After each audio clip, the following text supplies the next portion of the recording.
নমস্কাৰ সকলোকে জ্ঞানৰ পোহৰ চেনেলটোলৈ স্বাগতম জনাইছোঁ।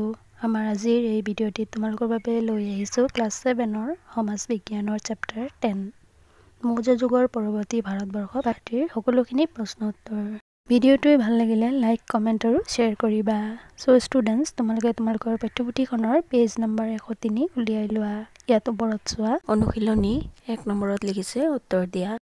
ক নম্বৰত প্ৰশ্ন দিছে হুং বংশৰ পিছত উত্তৰ ভাৰতত কোন বংশৰ ৰজাই ৰাজত্ব কৰিছিল? ইয়াৰ উত্তৰটি হ'ব হুং বংশৰ পিছত কানম নামৰ এটা ৰাজবংশৰ ৰজাই উত্তৰ ভাৰতত ৰাজত্ব কৰিছিল। ইয়াৰ পাছত খ নম্বৰত প্ৰশ্ন দিছে সাতবাহনসকলে ভাৰতৰ কোন অংশত ৰাজত্ব কৰিছিল? ইয়াৰ উত্তৰটি হ'ব সাতবাহনসকলে দক্ষিণ ভাৰতত ৰাজত্ব কৰিছিল। ইয়াৰ পাছত গ নম্বৰত চোৱা ইয়াত প্ৰশ্ন দিছে কলিংগ ৰাজ্যক বৰ্তমান কি নামেৰে জনা যায়? ইয়াৰ উত্তৰটি হ'ব কলিংগ ৰাজ্যক বৰ্তমান উৰিষ্যা নামেৰে জনা যায়। ইয়াৰ পাছত ঘ নম্বৰত চোৱা ইয়াত লিখিছে ত্ৰিৰাজ্য বুলিলে কোন কেইখন ৰাজ্যক বুজায়? ইয়াৰ উত্তৰটি হ'ব চোল, চেৰা আৰু পাণ্ড্যসকলে ৰাজত্ব কৰা তিনিখন ৰাজ্যক ত্ৰিৰাজ্য বুলি জনা যায়। ইয়াৰ পাছত ঙ নম্বৰত প্ৰশ্ন দিছে কুষাণ বংশৰ সৰ্বশ্ৰেষ্ঠ ৰজা কোন আছিল? ইয়াৰ উত্তৰটি হ'ব কুষাণ বংশৰ সৰ্বশ্ৰেষ্ঠ ৰজা আছিল কনিষ্কৰ। ইয়াৰ পাছত 2 নম্বৰত লিখিছে উত্তৰ লিখা। ক নম্বৰত প্ৰশ্ন দিছে সাতবাহনসকলৰ ৰাজত্ব কালত কাৰ কাৰ লগত বাণিজ্যিক সম্পৰ্ক স্থাপন হৈছিল? ইয়াৰ উত্তৰটি হ'ব সাতবাহনসকলৰ ৰাজত্ব কালত ৰোমান সাম্ৰাজ্য আৰু দক্ষিণ পূব এছিয়াৰ লগত বাণিজ্যিক সম্পৰ্ক স্থাপন হৈছিল। ইয়াৰ পাছত খ নম্বৰত চোৱা ইয়াত লিখিছে কনিষ্কৰ শাসনকালত বৌদ্ধ ধৰ্ম কেইটা ভাগত ভাগ হৈছিল? নাম দুটা উল্লেখ কৰা। ইয়াৰ উত্তৰটি হ'ব কনিষ্কৰ শাসনকালত বৌদ্ধ ধৰ্ম দুটা ভাগত ভাগ হৈছিল আৰু ভাগ কেইটা হৈছে হিনজান আৰু মহাযান। ইয়াৰ পাছত গ নম্বৰত চোৱা ইয়াত প্ৰশ্ন দিছে সংগম সাহিত্য কেই প্ৰকাৰৰ আৰু কি কি? ইয়াৰ উত্তৰটি হ'ব সংগম সাহিত্য 2 প্ৰকাৰৰ আৰু সেইকেইটা হৈছে নীতি শিক্ষামূলক আৰু বৰ্ণনাত্মক। ইয়াৰ পাছত ঘ নম্বৰত প্ৰশ্ন দিছে কুষাণ যুগৰ দুটা শিল্পকলাৰ নাম। ইয়াৰ উত্তৰটি হ'ব কুষাণ যুগৰ দুটা শিল্পকলাৰ নাম হৈছে মথুৰা শিল্পকলা আৰু অমৰাৱতী শিল্পকলা। ইয়াৰ পাছত ঙ নম্বৰত চোৱা ইয়াত লিখিছে মৌৰ্যৰ পৰৱৰ্তী যুগত জলসিঞ্চনৰ বাবে ব্যৱহৃত দুটা ব্যৱস্থাৰ নাম। ইয়াৰ উত্তৰটি হ'ব মৌৰ্যৰ পৰৱৰ্তী যুগত জলসিঞ্চনৰ বাবে ব্যৱহৃত দুটা ব্যৱস্থাৰ নাম হ'ল পুখুৰী আৰু কৃত্ৰিম জলাশয়। ইয়াৰ পাছত প্ৰথম 6 নম্বৰত প্ৰশ্ন দিছে মৌৰ্যসকলৰ পৰৱৰ্তী যুগৰ গাঁওবিলাকত কি কি বৃত্তিজীৱী লোক বাস কৰিছিল? দুটা বৃত্তিৰ নাম উল্লেখ কৰা। ইয়াৰ উত্তৰটি হ'ব মৌৰ্যসকলৰ পৰৱৰ্তী যুগৰ গাঁওবিলাকত কুমাৰ, কমাৰ, বাঢ়ৈ, শিপিনী ইত্যাদি বৃত্তিজীৱী লোক বাস কৰিছিল। ইয়াৰ পাছত 3 নম্বৰত লিখিছে ক অংশৰ লগত খ অংক মিলাই যোৱা। প্ৰথমত চোৱা এইটো চাইডে ক নম্বৰত লিখিছে মহামেঘ বাহন। এইটো হ'ব ইটো চাইডৰ ঙ নম্বৰত থকা কলিংগ। ইয়াৰ পাছত ইটো চাইডে চোৱা খ নম্বৰত লিখিছে অন্ধ্ৰৰ আন এটা নাম। এইটো হ'ব সিটো চাইডে থকা ঘ নম্বৰত থকা সাতবাহন। ইয়াৰ পাছত আকৌ নেক্সট চোৱা গ নম্বৰত ইণ্ডো গ্ৰীকসকলৰ বিখ্যাত ৰজা। এইটো হ'ব সিটো চাইডে থকা ক অংশ ক নম্বৰটি মিনাণ্ডাৰ। ইয়াৰ পাছত নেক্সট চোৱা ঘ নম্বৰত কনিষ্কৰ দৃষ্টি আকৰ্ষণ কৰিছিল। এইটো হ'ব সিটো চাইডে থকা খ নম্বৰটো গান্ধাৰ শিল্পই। আৰু একেবাৰে শেষত চোৱা ঙ নম্বৰত লিখিছে সংগম সাহিত্য।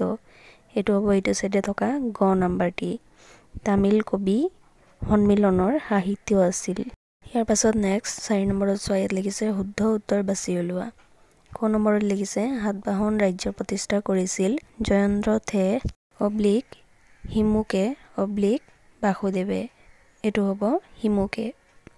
ইয়াৰ পাছত খ নম্বৰত চোৱা ইয়াত লিখিছে যৱন বুলি হুং ইণ্ডো গ্ৰীক কানবসকলক কোৱা হৈছিল। এইটো হ'ব ইণ্ডো গ্ৰীক। ইয়াৰ পাছত গ নম্বৰত চোৱা ইয়াত লিখিছে গান্ধাৰ শিল্পৰ মূল বিষয়বস্তু আছিল হিন্দু ধৰ্ম বৌদ্ধ ধৰ্ম জৈন ধৰ্ম। এইটো হ'ব বৌদ্ধ ধৰ্ম। ইয়াৰ পাছত ঘ নম্বৰত চোৱা ইয়াত লিখিছে গণ্ডুফৰ্নিচ কুষাণ পহলৱ শক বংশৰ শ্ৰেষ্ঠ ৰজা আছিল। এইটো হ'ব পহলৱ। ইয়াৰ পাছত ঙ নম্বৰত চোৱা ইয়াত লিখিছে জাতক হৈছে গল্প /কবিতা /উপন্যাস এইটো হ'ব গল্প। ইয়াৰ পাছত পেজ নম্বৰ 104ত ওপৰত চোৱা 5 নম্বৰত চোৱা ইয়াত লিখিছে সত্য নে অসত্য বাছি উলিওৱা। ক নম্বৰত চোৱা ইয়াত লিখিছে কাতন্ত্ৰ আছিল সাতবাহনসকলৰ দিনৰ এখন উল্লেখযোগ্য গ্ৰন্থ। এইটো হ'ব সত্য। ইয়াৰ পাছত ক নম্বৰত লিখিছে অশ্বঘোষ হক ৰাজসভাৰ এজন পণ্ডিত আছিল। এইটো হ'ব অসত্য।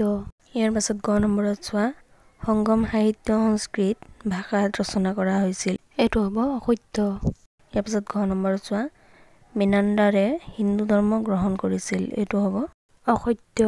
ইয়াৰ পাছত ঙ নম্বৰত চোৱা প্ৰাচীন ভাৰতলৈ ৰোমান সাম্ৰাজ্যৰ পৰা সোণ আমদানি কৰা হৈছিল। এইটো হ'ব সত্য। ইয়াৰ পাছত 6 নম্বৰত লিখিছে তলত দিয়া বিষয়বোৰৰ ওপৰত চমু টোকা লিখা 50টা শব্দৰ ভিতৰত।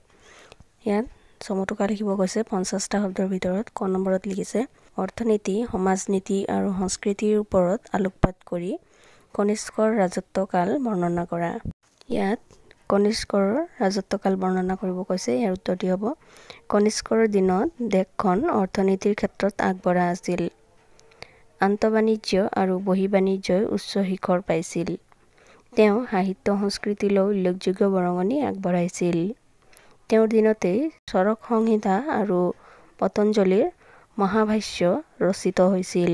গান্ধাৰ শিল্পৰ নিচিনাকৈ মথুৰা শিল্প আৰু অমৰাৱতী শিল্পকলাই তেওঁৰ দিনত উন্নতি লাভ কৰিছিল। প্ৰজাৰ কল্যাণৰ বাবে তেওঁ ভালেমান সামাজিক আঁচনি গ্ৰহণ কৰিছিল। ইয়াৰ পাছত খ নম্বৰত চোৱা ইয়াত লিখিছে মৌৰ্য যুগৰ পৰৱৰ্তী সময়ত সাধাৰণ মানুহৰ জীৱন ধাৰণৰ প্ৰণালী কেনেকুৱা আছিল বৰ্ণনা কৰা। ইয়াৰ ওপৰত চমু টোকা লিখিবলৈ কৈছে। ইয়াৰ উত্তৰটি হ'ব মৌৰ্য যুগৰ পৰৱৰ্তী সময়ত সাধাৰণ প্ৰজাৰ জীৱন ধাৰণৰ প্ৰণালীত বহুতো পৰিৱৰ্তন আহিছিল। কৃষি কৰ্মৰ প্ৰসাৰৰ নতুন নগৰ গঠন শিল্প উৎপাদন আৰু বেহা বেপাৰ আদিৰ ব্যাপক পৰিৱৰ্তন এই ক্ষেত্ৰত উল্লেখযোগ্য। এই সময়ছোৱাত শস্যৰ উৎপাদন বৃদ্ধিৰ বাবে জলসিঞ্চনৰ ব্যৱস্থা কৰা হৈছিল। জমিদাৰসকলে বিচাৰ শান্তি ৰক্ষা আৰু গাঁৱৰ ৰাজহ সংগ্ৰহৰ কাম কৰিছিল।